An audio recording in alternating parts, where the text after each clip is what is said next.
Sejam muito bem-vindos ao nosso canal. Hoje nós vamos trabalhar um tema bem atual. O tema é púlpito ou altar. Seria saudável, nos nossos dias atuais, chamar os nossos púlpitos das nossas igrejas de altar, tal qual era no Antigo Testamento? Vamos fazer uma análise em textos bíblicos e tentar de alguma forma atualizar essa questão? Vamos lá.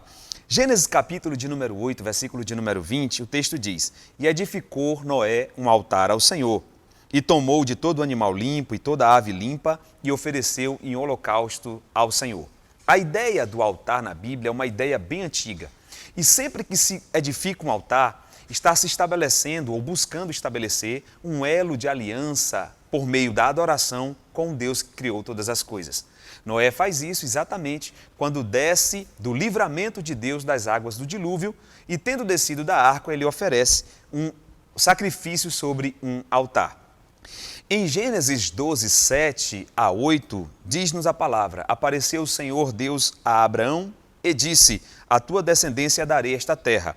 Abraão, pois, edificou ali um altar ao Senhor, que lhe aparecera. Então passou dali para o oriente de Betel, armando a sua tenda, ficando naquela região por um tempo, ao qual também edificou um altar ao Senhor e invocou o nome do Senhor. A ideia dos altares está diretamente relacionada à compreensão de sacrifício e de busca por uma aliança com o Senhor Deus.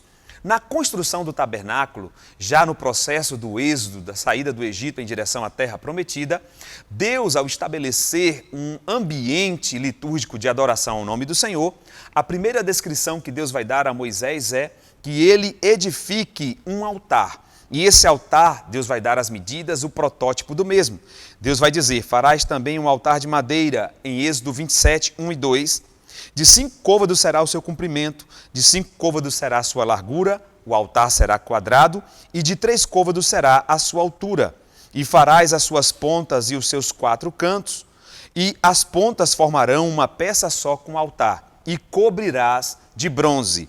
Observe que o altar faz parte de um elemento fundamental no processo de adoração. Na verdade, o sacrifício começa ou abre, inaugura o processo litúrgico de louvor e de adoração e intercessão pelo povo ao nosso Deus.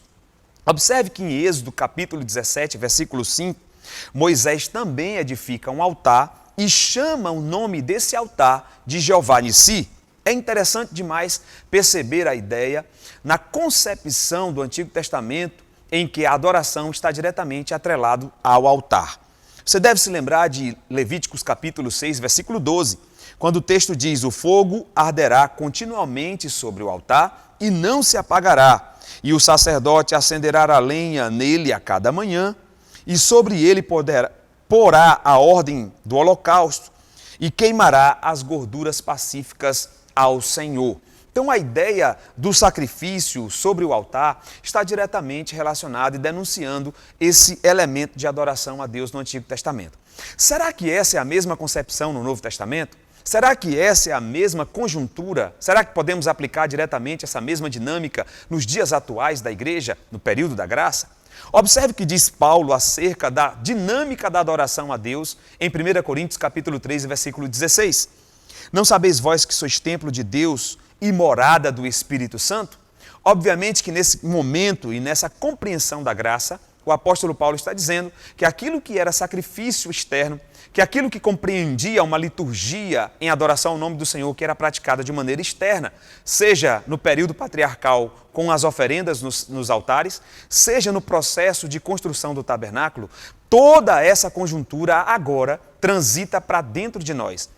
Nós somos o templo, nós somos o ambiente onde a presença desce, portanto, dentro de nós também está o altar de sacrifício. O altar que antes era literal e externo, agora está dentro de nós e nós, quando adoramos ao Senhor, estamos sacrificando a Ele e estamos assim estabelecendo um elo em que nós e o Senhor nos encontramos no altar e Deus favorece-nos em meio a essa adoração.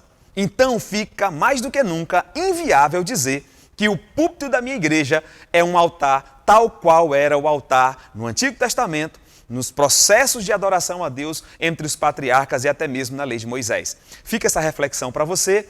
Espero que tenha te ajudado de alguma forma e que esse vídeo você possa também propagar para outras pessoas que de repente têm essa ideia de sacralização de ambientes dentro da igreja. Vale a pena lembrar que o púlpito da igreja, na verdade, é um ambiente que demanda respeito, que demanda um certo cuidado, um zelo especial.